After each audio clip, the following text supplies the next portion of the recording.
সংসদে স্বরাষ্ট্রমন্ত্রী নামক সংবিধান মন্ত্রী জুলাই সনদ পুরুষ নামে এর ব্যাখ্যা বিশ্লেষণ করেন। রক্তে আঁকা এই নতুন বাংলাদেশ গঠিত হওয়ার পরে জনাব তারেক রহমান বাংলাদেশের পার্টিতে পা রেখে বলেছিলেন, আই হ্যাভ এ প্ল্যান। আমার একটি এই জাতির জন্য, এই বাংলাদেশের জন্য একটি প্ল্যান আছে। সেই প্ল্যানটা তিনি বলেছিলেন সবার আগে বাংলাদেশ। এই কথা শুনে আমাদের হৃদয়টা ভরে উঠেছিল। আমরা মনে করেছিলাম 1971 থেকে যে প্রতিহিংসার রাজনীতি বাংলাদেশে চলছে, তারেক রহমানের মাধ্যমে সেই প্রতিহিংসার রাজনীতির বন্ধ হবে। 1971 সাল থেকে আজ পর্যন্ত বাংলাদেশে যেই দলীয়করণ, পরিবারতন্ত্রকরণ যে রাজনীতি চলছে, সেই রাজনীতি বন্ধ হবে। তারেক জিয়ার মাধ্যমে মনে করেছিলাম বাংলাদেশে হামলা এবং মামলা বাণিজ্যের যে রাজনীতি চলছে, সেই রাজনীতি বন্ধ হবে। কিন্তু আমরা দেখতে পেলাম কি, তিনি সবার আগে সবাইকে মাইনাস করে বাংলাদেশ গঠন করতে চান।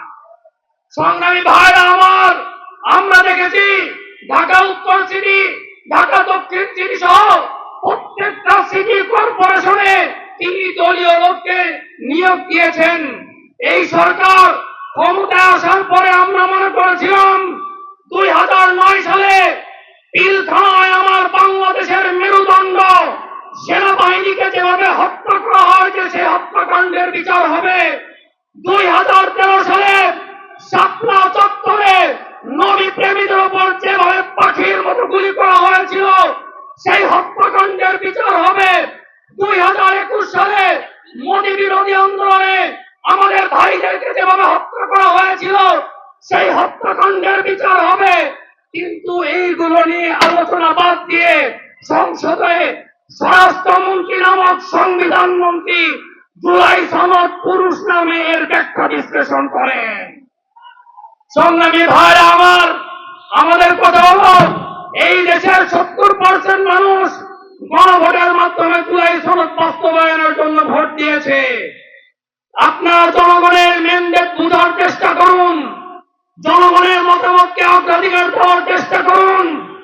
জনগণের মতামতকে যদি বৃদ্ধাঙ্গুলি প্রদর্শন করেন, তাহলে যেই দ্রোহের আগুন জ্বলে উঠবে, এই দ্রোহের আগুন টেকেল দেওয়ার মতো বিএনপি সরকারের ক্ষমতা নয়। আমরা বলতে চাই, জনগণের ম্যান্ডেটকে বৃদ্ধাঙ্গুলি প্রদর্শন করেছিল শেখ হাসিনা, জনগণের ম্যান্ডেটকে বৃদ্ধাঙ্গুলি প্রদর্শন করেছিল আইয়ুব খান, জনগণের ম্যান্ডেটকে ছাড়াই যেই কালে বৃদ্ধাঙ্গুলি প্রদর্শন করেছে, জনগণের দ্রোহের আগুনে তারা ভস্মীভূত হয়ে গিয়েছে। আমরা বিএনপি সরকারকে বলতে চাই, অনতিবিলম্বে জুলাই সনদ বাস্তবায়নের জন্য আপনারা রোডম্যাপ ঘোষণা করুন। যদি রোডম্যাপ ঘোষণা করতে ব্যর্থ হন, জুলাই যোদ্ধারা আবার রাজপথে নামবে, ইনশাআল্লাহ। নাসরুম মিনাল্লাহি ওয়া ফাতহুন করিব। আসসালামু আলাইকুম ওয়া রাহমাতুল্লাহ।